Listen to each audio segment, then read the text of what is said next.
Hey guys, it's Robert with Clean Pool and Spa, and today we're going to talk about why you might not be able to bleed air out of your filter. And if you haven't already, please consider subscribing and clicking that like button. I really do appreciate it. Bleeding air out of our filter helps to prevent dangerous pressure buildup in the pool filtration system. Air gets into the system, especially when we remove the pump pot lid. You can check out my other video where I walk you step by step on how to bleed air out of your filter. I'll leave a link right here. So why do some filters have a bleeder valve and others don't? This can mostly be found on top-mounted multiport valve sand filters. As the name implies, the multiport valve is mounted on top of the filter, compared to a side-mounted multiport valve, which can be found on both sand and DE filters. As we take a quick tour of this top-mounted sand filter, we can see there's no bleeder valve. And here's another top-mounted sand filter, and again,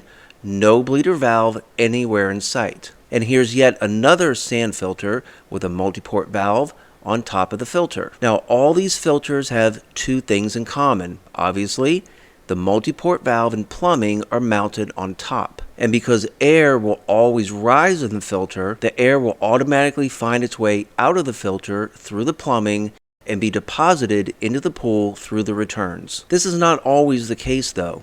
Here we have a sand filter with a top-mounted multiport valve with a bleeder valve. Some sand filters with top-mounted multiport valves have bleeder valves and some don't. So don't worry if your filter doesn't have a bleeder valve. If you have a top-mounted multiport valve, you can rest easy knowing the multiport valve and plumbing are designed to remove the air out of your filter even if you don't have a bleeder valve.